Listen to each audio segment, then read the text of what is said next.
Pernahkah Anda membayangkan takdir seperti apa yang bisa menyatukan dua dunia yang begitu berbeda? Sebuah warung bakso sederhana di tepi jalan yang ramai, dengan uap kaldu yang hangat menyapa siapa saja, dan sebuah ruang praktik dokter spesialis yang sunyi, di mana setiap helaan napas terasa begitu teratur. Ini adalah kisah tentang dua hati yang berjalan di lintasan yang berbeda, namun dipaksa oleh semesta untuk saling berpapasan. Sebuah cerita tentang gengsi, ketulusan, dan sebuah ponsel yang menjadi saksi bisu dimulainya sebuah perjalanan tak terduga. Selamat datang kembali di Ken Arok Productions, tempat di mana setiap cerita memiliki jiwa. Sebelum kita larut dalam kisah Dimas dan Maya, kami ingin mengajak Anda untuk menjadi bagian dari keluarga besar kami. Klik tombol subscribe, nyalakan loncengnya, dan berikan like jika Anda siap mendengar kelanjutan ceritanya. Kehadiran Anda adalah energi terbesar bagi kami. Kami juga senang sekali jika Anda mau menyapa kami di kolom komentar. Coba absen dulu. Anda sedang mendengarkan cerita ini dari kota mana? Biar kita bisa saling kenal lebih dekat. Dan satu hal lagi, kolom komentar kita bukan hanya tempat untuk berbagi sapa, tapi juga ruang untuk berbagi harapan. Tuliskan doa dan harapan terbaik Anda di sana. Siapa tahu, tulisan Anda dibaca dan diaminkan oleh ratusan, bahkan ribuan sahabat kita yang lain. Dan dengan izin Tuhan, Sang Penguasa Alam Semesta, doa yang diaminkan oleh banyak orang, insya Allah akan lebih mudah untuk dikabulkan. Baiklah, mari kita siapkan hati dan pikiran. Kita mulai kisahnya. Di salah satu sudut kota yang tak pernah tidur, di antara deru knalpot dan langkah kaki orang-orang yang bergegas, aroma kaldu sapi yang kaya rempah menguar, menjadi penanda sebuah kehangatan sederhana. Di sanalah, di balik gerobak baksonya yang selalu bersih, seorang pemuda bernama Dimas berdiri. Bagi banyak orang, dia hanyalah seorang penjual bakso. Namun bagi para pelanggannya, tangan Dimas dengan cekatan meracik mangkuk-mangkuk kebahagiaan kecil yang bisa mengobati lelah setelah seharian bekerja. Dimas adalah seorang perantau gigih. Ia meninggalkan kampung halamannya beberapa tahun silam dengan bekal sebuah resep warisan keluarga dan segudang harapan. Wajahnya selalu dihiasi senyum tulus. Matanya ramah menyapa setiap pembeli, namun di balik sorot matanya yang teduh, tersimpan sebuah mimpi besar untuk bisa membahagiakan ibunya di desa. Ia adalah pekerja keras yang tak kenal lelah.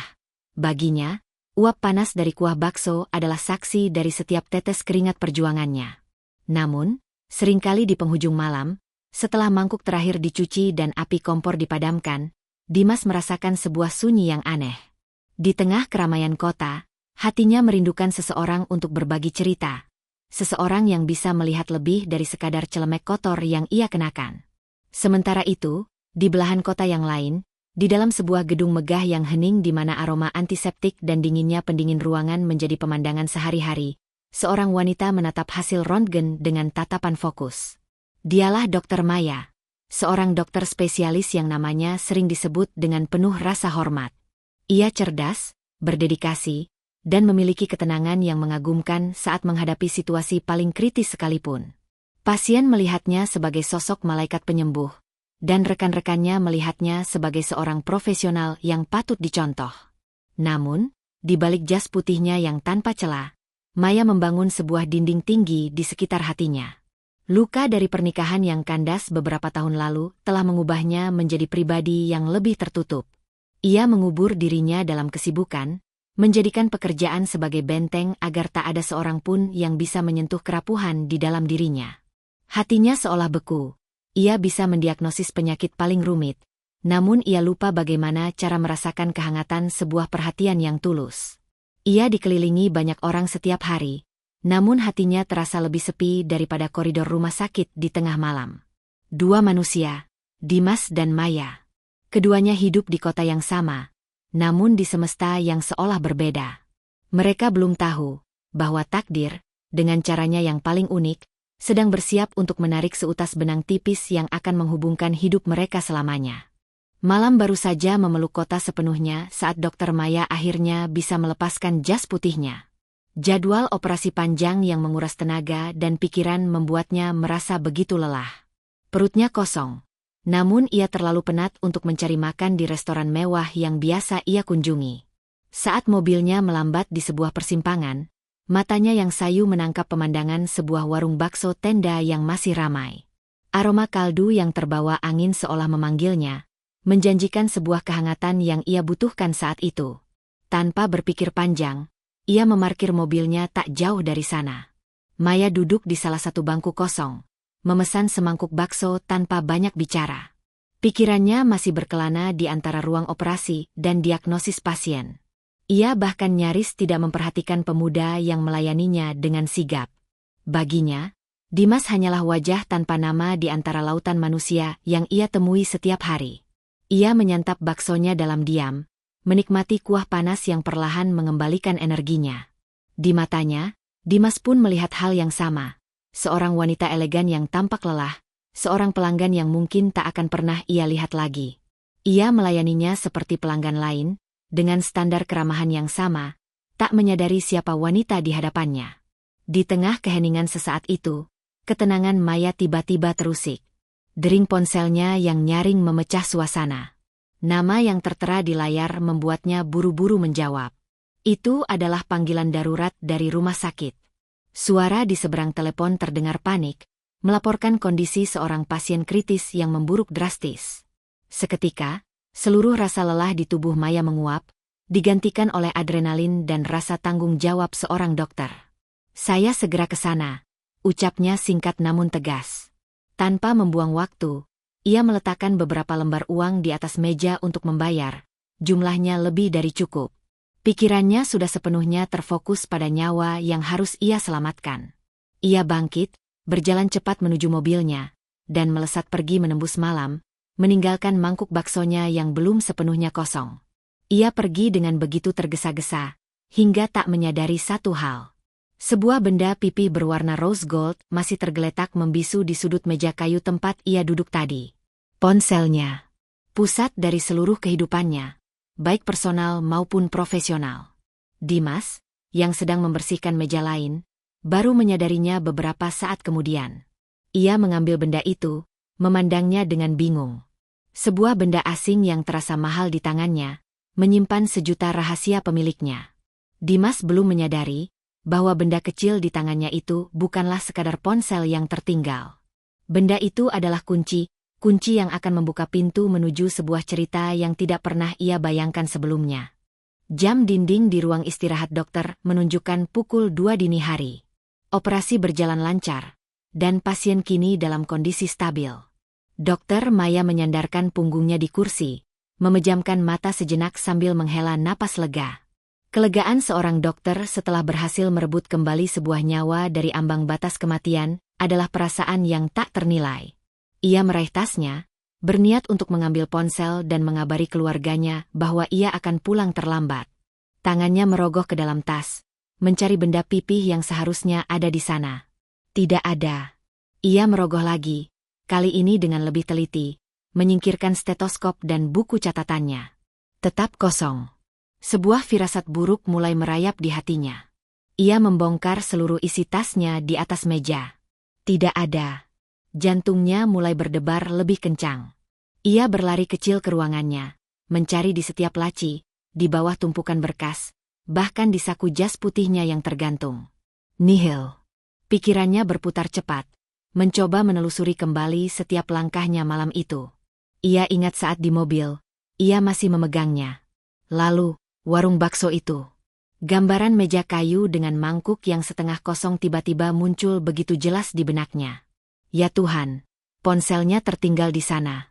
Kepanikan biasa karena kehilangan barang berharga seketika berubah menjadi teror yang mencekam. Ini bukan sekadar ponsel. Benda itu adalah kotak Pandora miliknya. Di dalamnya tersimpan seluruh kehidupannya. Akses ke rekening bank, data-data rahasia pasien, dan yang paling membuatnya gemetar ketakutan, sebuah galeri pribadi yang tersembunyi. Galeri itu berisi arsip masa lalunya yang paling intim, rekaman kenangan dari pernikahannya yang kandas, video-video yang jika dilihat oleh orang yang salah, bisa menghancurkan reputasi dan martabatnya yang telah ia bangun dengan susah payah. Wajah Dimas, si penjual bakso yang tadi nyaris tak ia perhatikan, kini terbayang jelas di kepalanya. Siapa pemuda itu? Bisakah ia dipercaya? Bagaimana jika ia membuka ponsel itu? Bagaimana jika ia menyebarkan isinya? Ribuan skenario terburuk berkelebat di kepala Maya, membuat napasnya terasa sesak. Citranya sebagai dokter terhormat, ketenangannya yang selalu ia banggakan, semuanya terasa akan runtuh berkeping-keping. Malam yang seharusnya berakhir dengan kelegaan atas nyawa yang terselamatkan, kini justru berubah menjadi awal dari sebuah mimpi buruk pribadinya. Dan Maya tahu, hanya ada satu hal yang harus ia lakukan. Ia harus kembali ke warung itu. Sekarang juga. Tanpa memedulikan waktu yang sudah melewati tengah malam, Maya memacu mobilnya kembali ke lokasi warung bakso tadi. Jantungnya berdebar kencang. Setiap lampu merah terasa seperti penghalang yang menyiksa.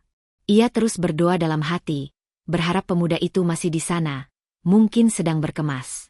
Namun, harapan itu pupus seketika saat ia tiba di tikungan jalan. Tempat yang beberapa jam lalu penuh dengan kehangatan dan aroma kaldu, kini hanyalah sepetak trotoar yang kosong, gelap, dan dingin. Gerobak itu sudah tidak ada.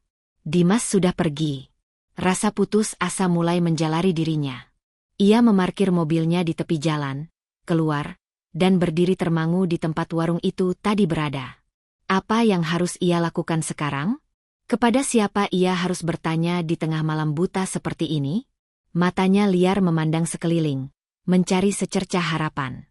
Pandangannya kemudian tertuju pada sebuah warung kopi kecil di seberang jalan yang tampaknya masih buka, diterangi oleh satu bohlam redup. Dengan langkah cepat, ia menyeberang dan menghampiri seorang bapak tua yang sedang menyeruput kopinya. "Permisi, Pak. Mau tanya, penjual bakso yang biasa di seberang jalan itu, apa Bapak kenal?" tanya Maya, berusaha keras menjaga suaranya agar tidak bergetar. Bapak itu menatapnya sejenak, lalu mengangguk. "Oh, Mas Dimas? Kenal, Mbak. Dia baru saja berangkat. Katanya mau pulang kampung. Ada urusan keluarga mendadak." Dunia Maya seakan runtuh mendengarnya. Pulang kampung? Itu artinya ponselnya akan berada entah di mana selama berhari-hari. "Bapak, apa mungkin punya nomor teleponnya? Ini sangat darurat." Mohon Maya dengan wajah pias. Beruntung baginya, bapak itu adalah teman sesama pedagang. Ia memberikan nomor Dimas yang tersimpan di ponsel tuanya. Dengan tangan sedikit gemetar, Maya menekan nomor itu. Nada sambung terdengar begitu panjang dan menyiksa. Akhirnya, sebuah suara serak khas orang bangun tidur menjawab di seberang. "Halo. Halo, selamat malam. Maaf mengganggu. Saya pelanggan yang tadi makan di warung Anda. Sepertinya ponsel saya tertinggal," ucap Maya cepat. Terdengar jeda sejenak, lalu suara Dimas terdengar lebih jelas. "Oh, iya, Mbak. Ponsel yang warna rose gold, kan? Ada, Mbak. Saya amankan." Sebuah kelegaan luar biasa membanjiri hati Maya, namun hanya sesaat. "Syukurlah. Bisa saya ambil sekarang? Ini benar-benar penting." "Wah, maaf sekali, Mbak. Posisinya saya sudah di perjalanan pulang ke kampung. Tidak mungkin putar balik sekarang," jawab Dimas dengan nada menyesal. Percakapan itu berakhir beberapa saat kemudian. Ponselnya aman, tapi berada di tangan orang asing, puluhan atau bahkan ratusan kilometer jauhnya. Menunggu? Tidak. Maya tidak bisa menunggu. Membiarkan seluruh rahasia hidupnya berada di luar jangkauannya selama berhari-hari adalah sebuah siksaan. Ketakutan dan kepanikan mengalahkan logika sehatnya. Ia harus mendapatkan ponsel itu kembali secepatnya. Ia harus menjemputnya sendiri. Dan di sisa malam itu, di bawah tatapan lampu-lampu jalan yang redup, Dr. Maya kembali masuk ke dalam mobilnya. Ia memasukkan nama desa yang tadi sempat ia tanyakan pada bapak di warung kopi ke dalam aplikasi peta. Sebuah perjalanan nekat menuju tempat yang asing, demi sebuah rahasia yang tidak boleh terungkap. Perjalanan itu terasa lebih panjang dan melelahkan dari yang Maya bayangkan. Ratusan kilometer ia tempuh sendirian, menembus sisa kegelapan malam dengan hanya berbekal tekad buta dan kafein dari secangkir kopi di pom bensin. Pemandangan di luar jendela perlahan berubah. Gedung-gedung pencakar langit yang angkuh digantikan oleh hamparan sawah yang hijau zamrud. Jalanan aspal yang mulus berganti menjadi jalan pedesaan yang lebih sempit dan berkelok. Saat fajar mulai menyingsing dan semburat jingga mewarnai langit timur, mobil mewah Maya akhirnya memasuki sebuah desa kecil yang tenang, sebuah dunia yang terasa begitu asing baginya. Udara di sini terasa jauh lebih sejuk dan bersih. Aroma tanah basah sisa embun pagi menyelinap masuk melalui pendingin mobilnya. Suara kokok ayam jantan dan kicau burung menjadi musik latar yang kontras dengan hiruk-pikuk kota. Kehadiran mobilnya yang mengkilap sontak menarik perhatian beberapa penduduk desa yang sudah memulai aktivitas. Mereka memandangnya dengan tatapan ingin tahu, namun tetap diiringi senyum ramah yang tulus. Maya merasa seperti seorang alien yang mendarat di planet lain. Ia menurunkan kaca jendelanya, bertanya pada seorang ibu yang sedang menyapu halaman, menanyakan alamat rumah Dimas, si penjual bakso. Dengan petunjuk yang ramah, ia akhirnya tiba di depan sebuah rumah sederhana yang terbuat dari kayu dan tembok. Halamannya tidak luas, namun bersih dan asri, ditanami beberapa pohon buah dan bunga-bunga. Beberapa ekor ayam tampak berkeliaran dengan bebas. Inikah rumah pemuda yang kini memegang seluruh rahasia hidupnya? Dengan jantung berdebar, Maya mematikan mesin mobilnya dan melangkah keluar. Suara mobil yang tak biasa itu rupanya terdengar hingga ke dalam rumah. Tak lama kemudian, pintu depan terbuka, dan sosok Dimas muncul. Ekspresinya adalah perpaduan antara kebingungan dan keterkejutan yang luar biasa saat melihat siapa yang berdiri di halaman rumahnya. "Mbak, dokter," sapanya ragu, seolah tak percaya dengan apa yang ia lihat. Seorang wanita parubaya, yang tak lain adalah Ibu Dimas, ikut muncul di belakangnya, menyeka tangannya yang basah kecelemek. Wajahnya yang teduh memandang Maya dengan penuh tanya. Sebelum Maya sempat menjelaskan tujuannya yang terasa begitu konyol jika diucapkan sekarang, sang ibu sudah terlebih dahulu tersenyum hangat. "Loh, ini tamunya Dimas dari kota, toh? Ya ampun, jauh sekali.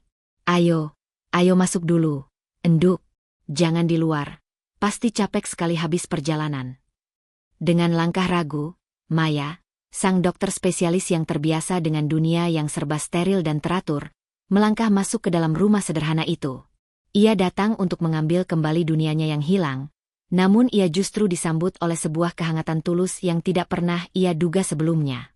Di dalam ruang tamu yang sederhana namun rapi, Maya duduk dengan canggung di sebuah kursi kayu. Di hadapannya, tersaji segelas teh hangat dan beberapa potong singkong goreng.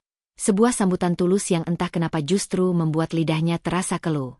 Setelah berbasa-basi sejenak, ia akhirnya memberanikan diri untuk menyampaikan inti tujuannya.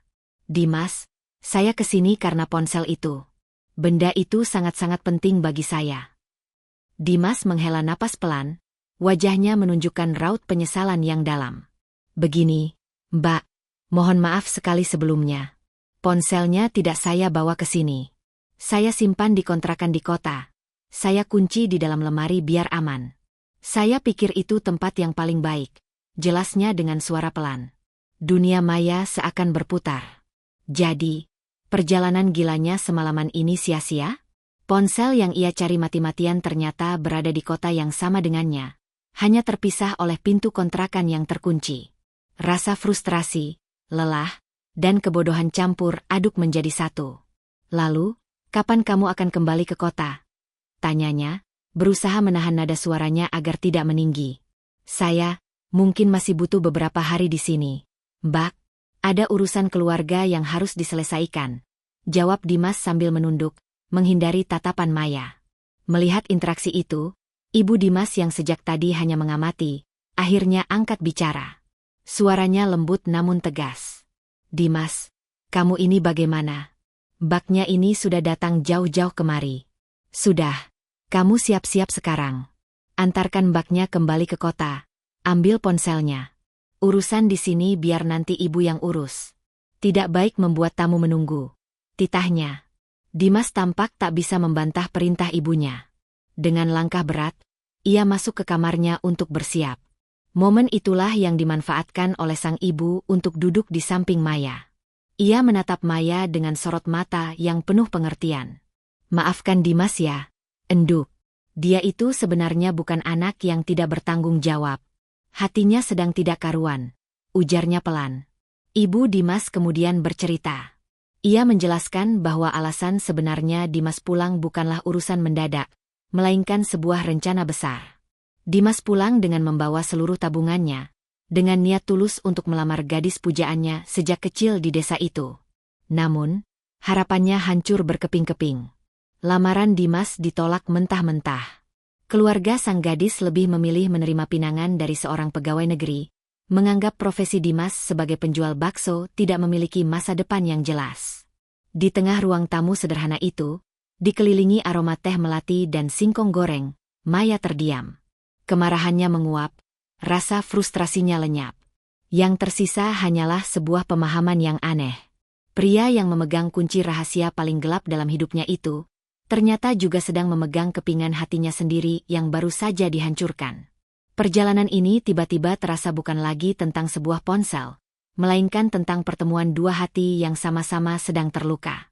Setelah berpamitan dengan Ibu Dimas yang membekali mereka dengan beberapa kantong makanan kecil untuk di jalan, keduanya akhirnya memulai perjalanan kembali ke kota. Suasana di dalam mobil mewah Maya terasa begitu kontras. Di satu sisi ada Maya, seorang dokter yang terbiasa dengan lingkungan yang serba teratur, kini berada dalam situasi yang jauh dari prediksinya. Di sisi lain ada Dimas, pemuda desa yang sederhana, duduk dengan sedikit canggung di kursi penumpang mobil yang mungkin harganya setara dengan modal usahanya selama bertahun-tahun. 1 jam pertama perjalanan dihabiskan dalam keheningan yang pekat.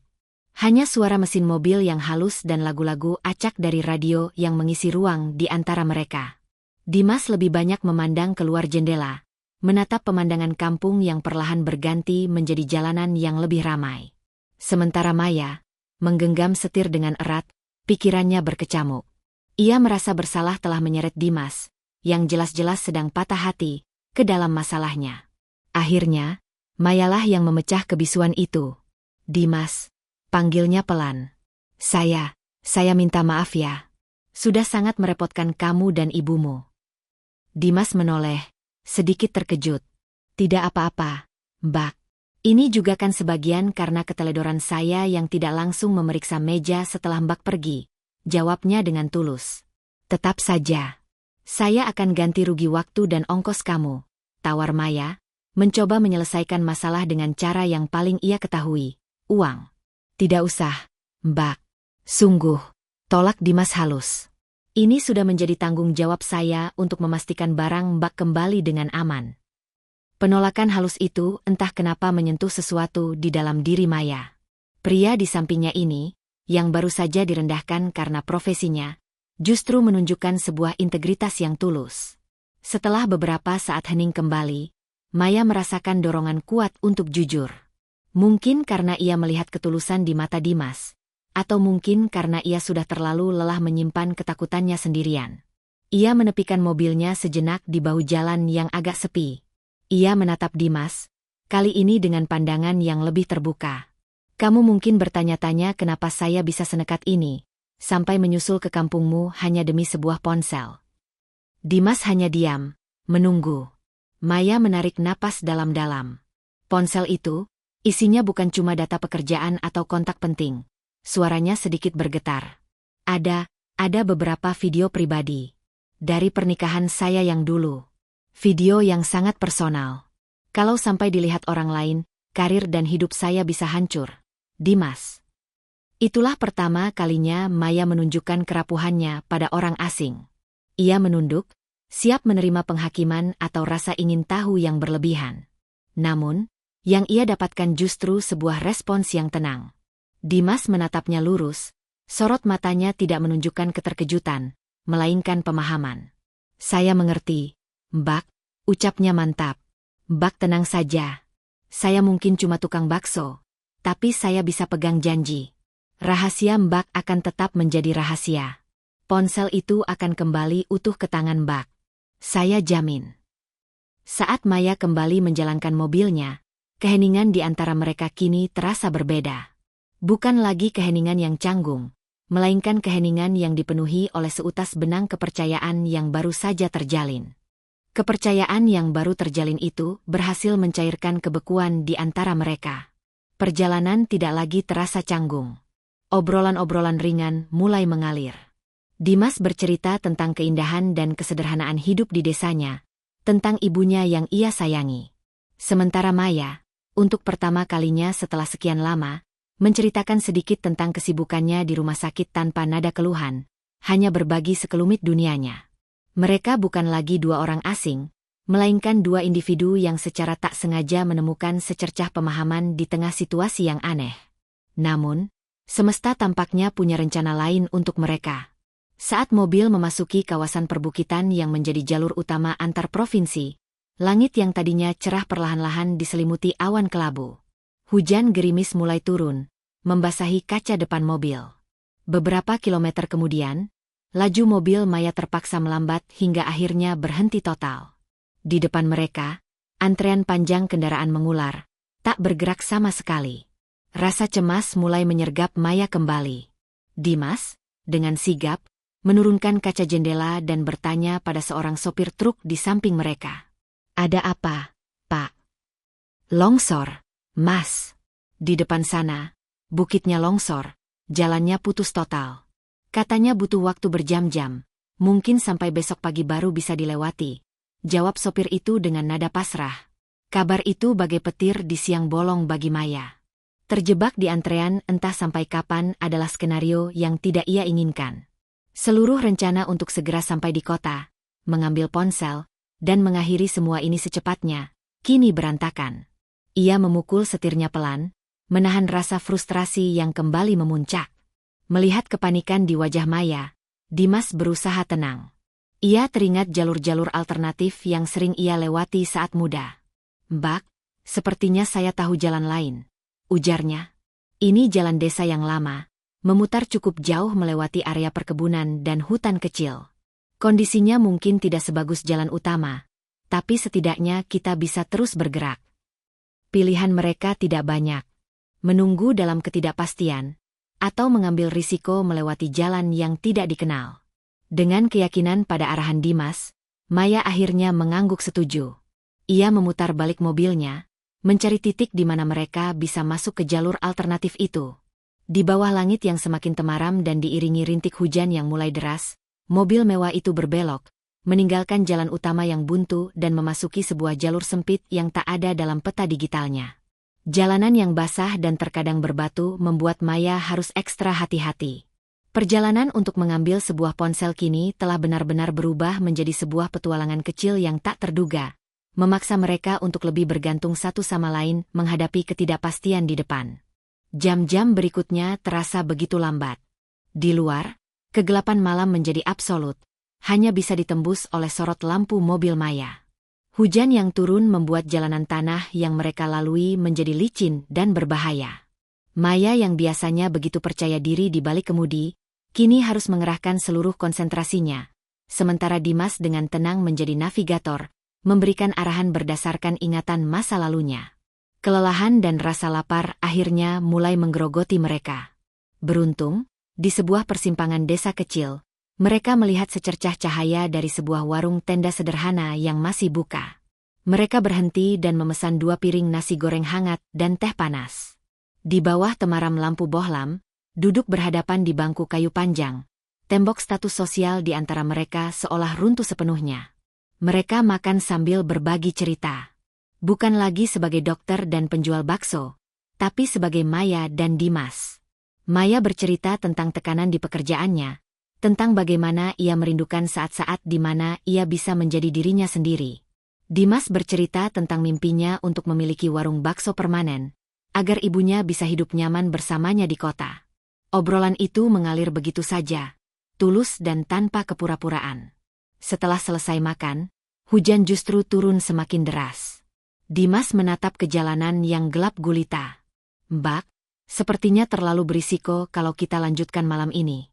Jalanan di depan kita tidak tahu seperti apa kondisinya. Lebih baik kita cari penginapan terdekat, istirahat dulu," sarannya dengan nada bijaksana. Maya, yang sudah sangat lelah, tidak bisa tidak setuju. Mereka akhirnya menemukan sebuah losmen melati, satu-satunya penginapan di desa kecil itu. Bangunannya tua, namun terlihat cukup bersih. Saat mereka berjalan di koridor yang remang-remang menuju kamar, Maya yang kelelahan tak sengaja tersandung undakan kecil yang tak terlihat. Ia kehilangan keseimbangan. Dengan refleks secepat kilat, Dimas menangkap lengannya dan menarik tubuh Maya agar tidak jatuh. Seketika, posisi mereka menjadi sangat dekat. Wajah Maya hanya berjarak beberapa senti dari dada Dimas.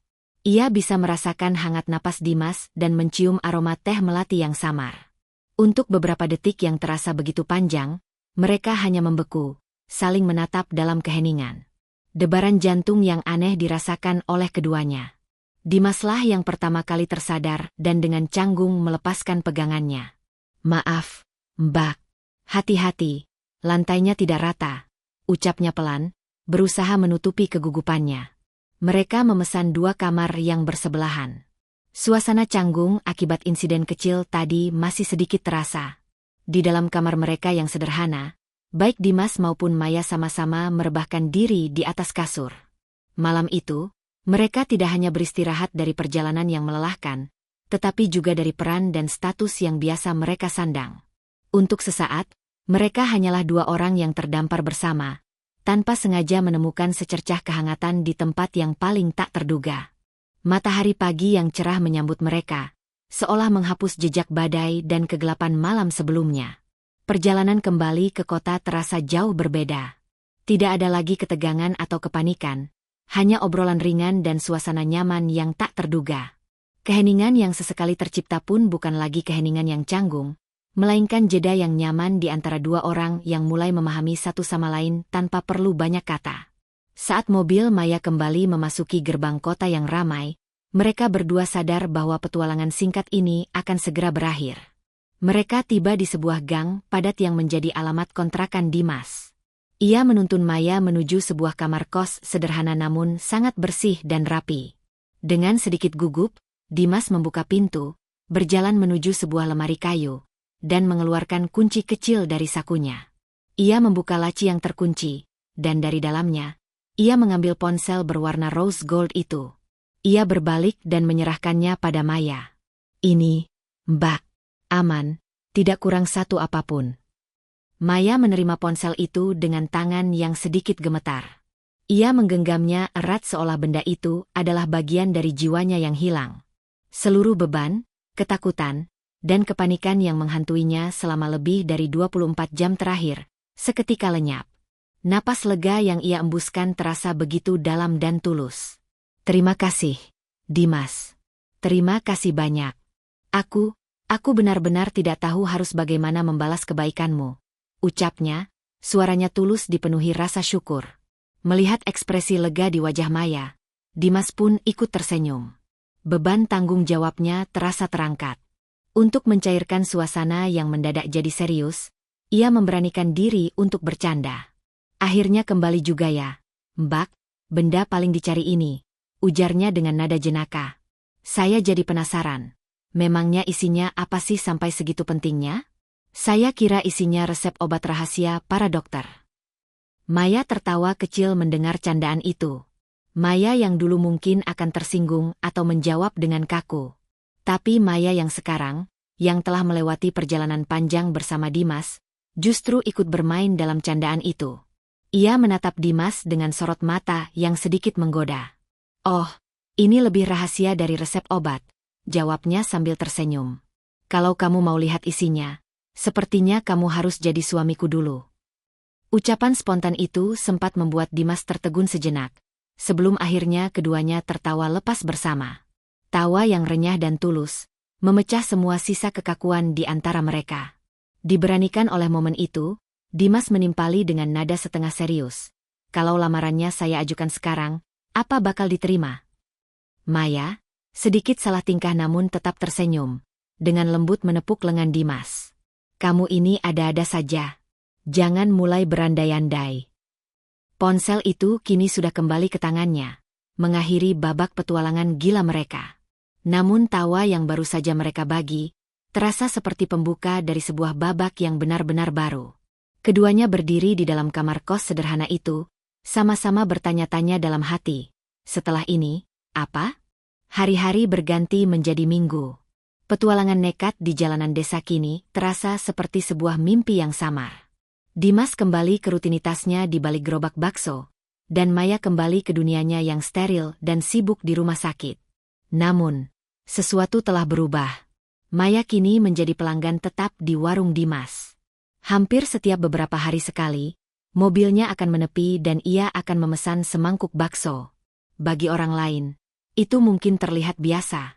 Tapi bagi Dimas, setiap kedatangan Maya adalah sebuah harapan sekaligus siksaan kecil.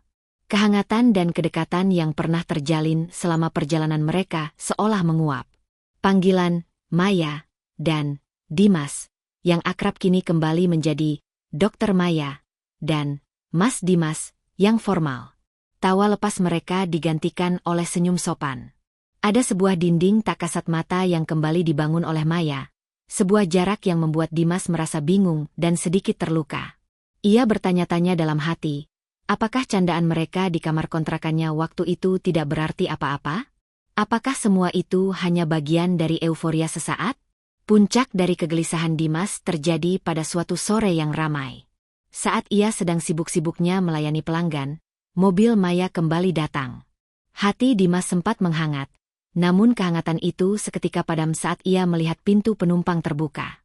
Seorang pria keluar dari sana. Pria itu tinggi, berpenampilan necis dengan kemeja mahal dan jam tangan yang berkilau, memancarkan aura percaya diri yang begitu kontras dengan diri Dimas yang hanya berbalut kaos dan celemek. Mereka berdua duduk di salah satu meja. Dimas, dengan perasaan berat, berjalan menghampiri untuk mencatat pesanan.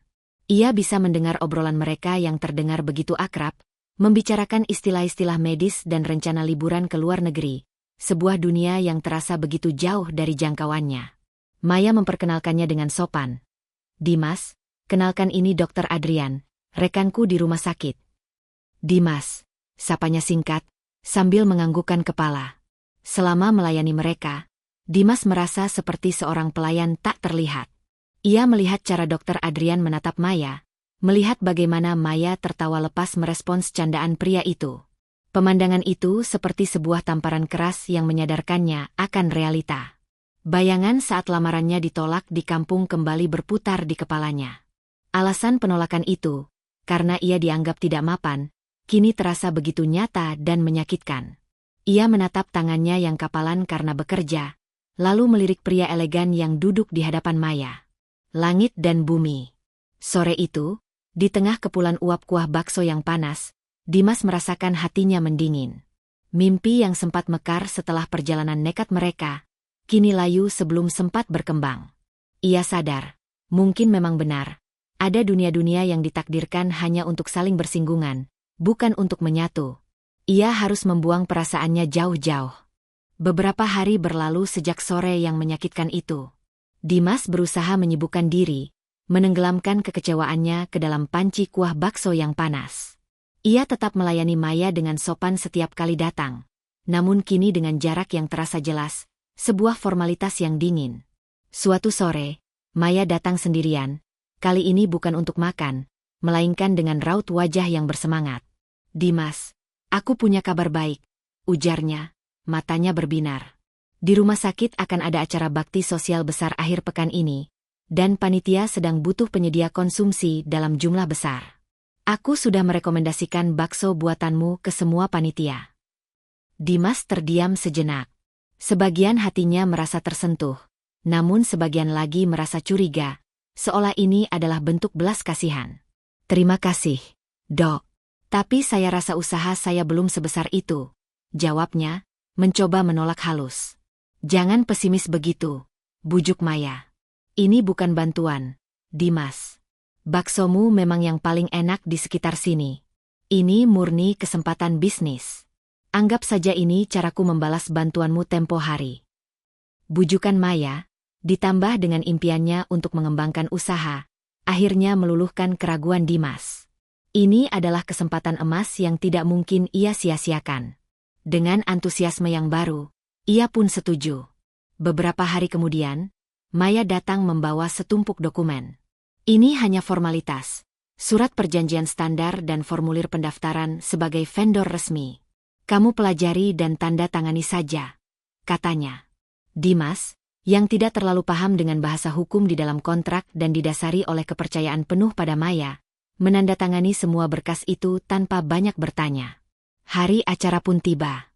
Dimas bekerja keras mengerahkan seluruh tenaganya. Baksonya menjadi primadona, dipuji oleh para dokter, perawat, bahkan direktur rumah sakit. Ia merasa begitu bangga. Harapannya untuk masa depan kembali membuncah. Namun, kebahagiaan itu hanya bertahan sesaat. 3 hari setelah acara, saat warungnya sedang ramai, sebuah mobil polisi berhenti tepat di depan gerobaknya. 2 orang petugas berseragam turun dan menghampirinya dengan langkah tegap. "Apa benar ini dengan saudara Dimas?" tanya salah satu petugas. "Benar, Pak. Ada yang bisa saya bantu?" jawab Dimas. Jantungnya mulai berdebar. "Kami dari kepolisian. Anda harus ikut kami ke kantor untuk dimintai keterangan terkait adanya laporan keracunan makanan massal dari puluhan peserta acara bakti sosial rumah sakit beberapa hari yang lalu. Dan bakso Anda diduga menjadi penyebabnya." Waktu seolah berhenti. Para pelanggan menatapnya dengan pandangan kaget dan curiga. Dimas hanya bisa menggeleng, mencoba menyangkal dalam kebingungan. Tapi semuanya sia-sia. Petugas memasang garis polisi di sekeliling gerobaknya, menyegel sumber mata pencahariannya. Di dalam mobil polisi yang dingin, dunia Dimas terasa runtuh untuk kedua kalinya.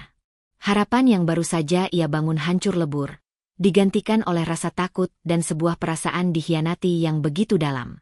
Semua ini dimulai karena tawaran dari Maya, dan kini, tampaknya akan berakhir juga karena Maya. 2 hari Dimas mendekam di dalam sel tahanan yang dingin dan pengap. 2 hari yang terasa seperti selamanya, dipenuhi oleh interogasi yang melelahkan dan tatapan merendahkan. Reputasinya sebagai penjual bakso jujur kini tercoreng oleh tuduhan yang memalukan. Di tengah keputusasaannya, pintu ruang besuk terbuka. Maya berdiri di sana, wajahnya pucat dan matanya sembab, terlihat sama kacaunya dengan perasaan Dimas saat itu. Dimas menatapnya dengan pandangan kosong yang perlahan berubah menjadi kobaran amarah. "Mau apa lagi Anda kesini, Dok?" tanyanya dingin, kata-katanya tajam menusuk. "Belum puaskah melihat hidup saya hancur? Apa ini hiburan bagi Anda dan orang-orang dari dunia Anda?" "Dimas, aku..." "Cukup," potong Dimas. Suaranya bergetar menahan emosi. Ia berdiri, menumpahkan semua rasa sakit yang ia pendam. "Saya percaya sama Anda. Saya pikir Anda tulus mau membantu orang kecil seperti saya. Tapi ternyata, saya hanya pion dalam permainan Anda, kan? Bahan cerita untuk Anda tertawakan bersama teman dokter Anda yang hebat itu." Setiap kata yang keluar dari mulut Dimas adalah belati yang menghunjam jantung Maya. "Anda tidak tahu bagaimana rasanya membangun usaha dari nol. Anda tidak tahu bagaimana rasanya ditolak karena dianggap tidak punya masa depan. Anda datang, memberi saya harapan setinggi langit, hanya untuk menghempaskan saya ke jurang yang paling dalam." Maya hanya bisa menangis dalam diam, menerima setiap luapan amarah Dimas. Ia tidak membela diri, karena ia tahu, sebagian dari kata-kata itu ada benarnya. Ia telah lalai, terlalu naif, dan secara tidak langsung menyebabkan penderitaan pria di hadapannya. Setelah Dimas kehabisan kata-kata dan hanya bisa menatapnya dengan napas terengah, Maya akhirnya angkat bicara, suaranya serak. "Kamu berhak marah. Tapi dengar aku, Dimas. Aku akan mengeluarkanmu dari sini. Aku bersumpah." Dan Maya menepati sumpahnya. Didorong oleh rasa bersalah yang luar biasa, ia mengerahkan segalanya. Ia menggunakan posisinya di rumah sakit untuk membuka kembali penyelidikan internal. Dengan keahlian medisnya, ia menganalisis laporan para korban keracunan dan menemukan sebuah kejanggalan. Gejala yang mereka alami tidak sesuai dengan bakteri yang biasa ditemukan pada daging, melainkan pada minuman. Dari sana, ia menelusuri daftar vendor lain. Ia menemukan bahwa penyedia es buah dalam acara itu adalah sebuah usaha catering yang pernah bersaing dengannya untuk proyek lain, dan pemiliknya ternyata memiliki hubungan dekat dengan Dr. Adrian. Dengan bukti-bukti baru yang ia kumpulkan dan kesaksiannya yang kuat, kebenaran akhirnya terungkap. Itu adalah sabotase yang disengaja. Beberapa hari kemudian, surat perintah penangkapan untuk pelaku sesungguhnya dikeluarkan, dan surat pembebasan untuk Dimas ditandatangani. Maya sudah menunggu di depan kantor polisi saat Dimas melangkah keluar sebagai orang bebas. Ia berlari kecil menghampirinya. "Dimas, aku..." Dimas berhenti, menatapnya dengan pandangan yang tak bisa diartikan. Dingin dan jauh. "Terima kasih atas bantuannya, Dok," ucapnya datar. Tapi saya rasa, akan lebih baik jika kita tidak bertemu lagi. Dunia kita memang tidak seharusnya bersinggungan. Setelah mengucapkan itu, ia berjalan melewati Maya tanpa menoleh lagi. Dimas memang telah bebas, namun hatinya kini terkurung dalam penjara kekecewaan yang jauh lebih kokoh. Dan Maya, yang berhasil memperjuangkan keadilan untuknya, justru merasa telah kehilangan sesuatu yang jauh lebih berharga, kepercayaan dari pria tulus yang pernah mengisi hari-harinya. Minggu-minggu berlalu dalam kehampaan bagi Maya. Setiap kali ia melewati tikungan jalan di mana warung bakso Dimas pernah berdiri, hatinya terasa nyeri. Tempat itu kini kembali menjadi trotoar biasa yang sepi, tanpa kehangatan, tanpa aroma kaldu yang mengundang. Dimas menghilang seolah ditelan bumi. Ia tidak kembali membuka usahanya. Nomor teleponnya pun tidak bisa dihubungi. Maya merasa telah memadamkan sebuah cahaya terang dengan kecerobohannya. Didorong oleh rasa rindu dan penyesalan yang tak tertahankan, suatu sore ia memberanikan diri untuk mampir ke warung kopi di seberang jalan, berharap mendapatkan kabar. Bapak tua pemilik warung masih mengingatnya. Dengan wajah prihatin, ia menyampaikan berita yang ia dengar dari kerabat di desa. Kasihan Mas Dimas. Enduk. Sudah jatuh tertimpa tangga. Usahanya di kota hancur. Sekarang saya dengar kabar, ibunya sakit keras di kampung. Berita itu menghantam Maya lebih keras dari apapun. Ia bisa membayangkan betapa hancurnya perasaan Dimas saat ini, sendirian menanggung beban di desanya. Tanpa berpikir dua kali, sebuah keputusan mantap terbentuk di hatinya. Ini bukan lagi tentang gengsi atau ketakutan. Ini tentang kepedulian. Ia pulang, mengemasi tasnya, namun kali ini ia tidak hanya membawa pakaian. Ia juga membawa sebuah tas medis lengkap dengan berbagai obat-obatan dan vitamin. Perjalanannya kali ini bukan didasari kepanikan, melainkan oleh sebuah niat tulus untuk menebus kesalahan. Suasana di rumah Dimas terasa berbeda saat Maya tiba. Lebih sepi dan muram. Ia menemukan Dimas sedang duduk sendirian di teras depan. Tatapannya kosong, wajahnya terlihat lelah dan penuh beban. Kehadiran Maya membuatnya terkejut. Sorot matanya yang tadinya dingin kini bercampur dengan kebingungan. "Aku dengar ibumu sakit," ucap Maya pelan, meletakkan tas medis di meja. "Aku membawa beberapa obat. Aku bisa bantu memeriksanya jika kamu izinkan." Dimas hanya terdiam, namun ia tidak menolak. Setelah Maya dengan sabar dan telaten memeriksa kondisi ibunya dan memberikan perawatan, malam pun tiba. Mereka berdua kembali duduk di teras yang sama, di bawah temaram lampu dan langit desa yang berbintang. Di sanalah, di tengah kesunyian malam, Maya akhirnya meruntuhkan semua dinding pertahanannya. "Dimas, aku tahu kata maaf saja tidak akan pernah cukup untuk semua kerusakan yang telah aku sebabkan." Ia memulai, suaranya bergetar. "Aku terus datang ke warungmu. Aku menawarkan proyek itu. Semua itu bukan karena aku kasihan padamu. Semua itu hanya alasanku. Alasan agar aku bisa terus bertemu denganmu." Ia menatap Dimas, matanya berkaca-kaca. "Aku bingung dengan perasaanku sendiri. Aku seorang dokter, seorang janda, dan kamu. Aku takut. Aku takut dengan perbedaan di antara kita. Takut dengan apa yang akan dikatakan orang. Tapi aku tidak bisa membohongi diriku lebih lama lagi. Aku kesini bukan hanya karena ibumu. Aku kesini karena kamu. Karena aku jatuh cinta sama kamu, Dimas." Pengakuan yang begitu tulus dan rapuh itu perlahan-lahan mengikis benteng kekecewaan di hati Dimas. Ia melihat Maya, bukan lagi sebagai dokter hebat dari kota, tapi sebagai seorang wanita yang sedang mempertaruhkan hatinya. Setelah hening yang panjang, Dimas akhirnya angkat bicara, suaranya serak menahan emosi. "Aku juga, Maya. Alasan aku begitu marah dan kecewa adalah karena aku juga merasakan hal yang sama. Justru karena aku peduli, makanya rasanya sakit sekali." Di bawah langit desa yang menjadi saksi, dua hati yang terluka itu akhirnya menemukan jalan pulang. Dinding yang memisahkan mereka telah runtuh, digantikan oleh sebuah pengakuan jujur yang akan menjadi fondasi baru bagi kisah mereka. Beberapa hari berikutnya di desa terasa seperti sebuah mimpi yang indah. Di bawah perawatan tulus Maya dan putranya, kondisi ibu Dimas berangsur-angsur membaik. Di sela-sela waktu merawat sang ibu, Dimas dan Maya membangun kembali puing-puing hubungan mereka. kini di atas fondasi kejujuran yang kokoh. Tidak ada lagi jarak, tidak ada lagi keraguan. Hanya ada tawa, obrolan-obrolan hingga larut malam, dan sebuah perasaan nyaman telah menemukan rumah. Ketika ibunya sudah cukup sehat, mereka memutuskan untuk kembali ke kota bersama-sama. Perjalanan ketiga ini terasa sangat berbeda dari dua perjalanan sebelumnya. Jika yang pertama dipenuhi kepanikan dan yang kedua diwarnai ketegangan, maka perjalanan kali ini dipenuhi oleh harapan dan kebahagiaan yang meluap. Di tengah perjalanan, saat mobil melewati sebuah area perbukitan yang menyajikan pemandangan indah, Dimas meminta Maya untuk menepi sejenak. Mereka keluar dari mobil, berdiri di tepi jalan menatap lembah hijau di bawah mereka. Di sanalah, dengan latar belakang alam yang megah, Dimas berbalik menghadap Maya. Maya, panggilnya lembut, meraih kedua tangan wanita yang dicintainya itu. Aku mungkin hanya seorang penjual bakso. Aku tidak punya harta berlimpah, hanya sebuah resep warisan dan mimpi yang pernah hampir hancur.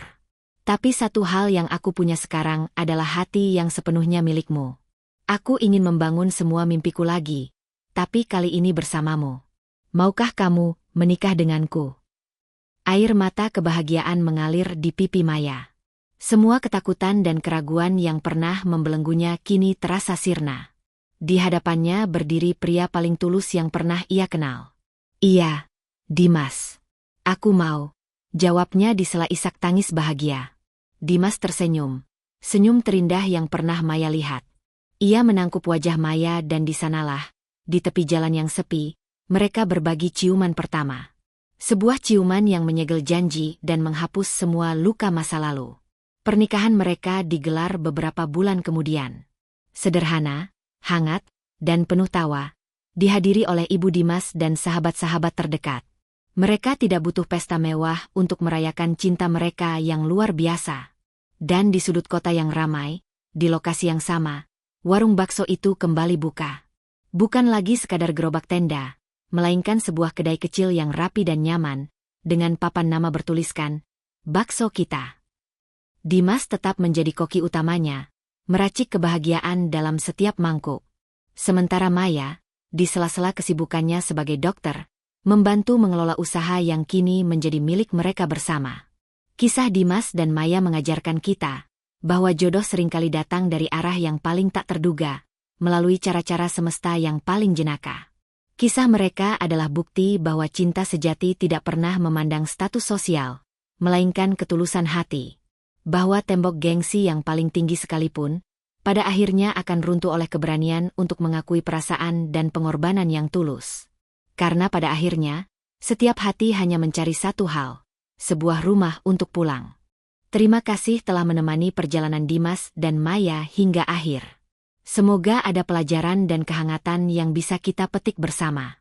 Jangan lupa tinggalkan jejak Anda di kolom komentar.